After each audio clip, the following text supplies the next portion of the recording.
menjelaskan tentang lembaga ekonomi. Sebelumnya kami akan memperkenalkan diri masing-masing. Perkenalkan nama saya Fahmi Nasrullah. Saya Hamzah Ali. Saya Rebecca Putri. Saya Nifal Indriawat. Saya Hilma Bagutia. Saya Anissa Humaira. Ya, di sini kami akan mempresentasikan beberapa poin tentang yang ada di lembaga ekonomi. Yang pertama adalah pengertian yang akan dijelaskan oleh Pak saya.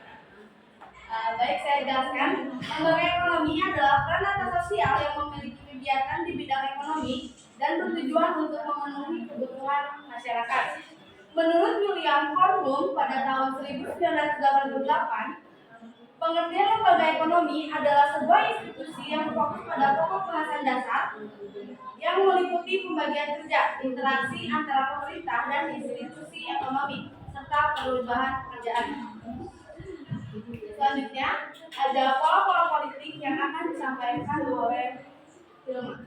Dan pola-pola politik ekonomi ada sistem feodalisme, sistem merkantilisme, sistem kapitalisme, sistem komunisme, dan sistem sosialisme.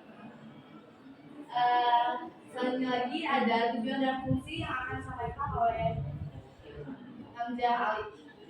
Tujuan dan fungsi adalah terpenuhinya kebutuhan pokok demi kelangsungan hidup masyarakat.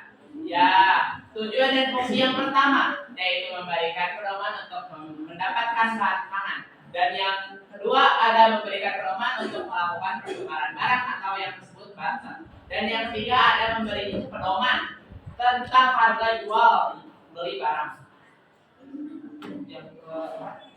Yang keempat adalah memberi pedoman untuk menggunakan tenaga kerja. Yang kelima, memberi pedoman tentang cara pengubahan.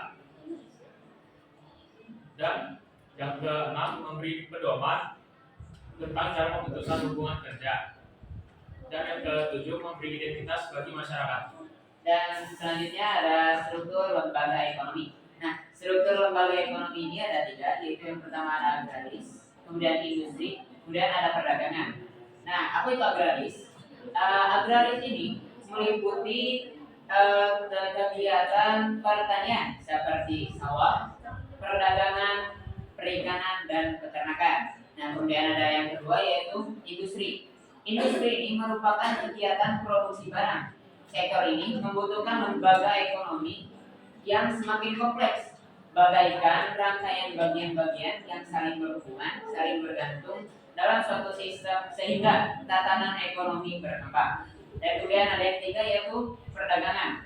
Nah, sektor ini merupakan aktivitas menyalurkan barang dari produsen ke konsumen. Nah, sektor ini itu berhubungan dengan industri tadi. Industri itu sebagai produsen yang memproduksi barang, kemudian perdagangan itu yang menyalurkannya ke konsumen. Nah, sektor ini mengembangkan tatanan sosial untuk menjalin hubungan antara pembeli dan penjual.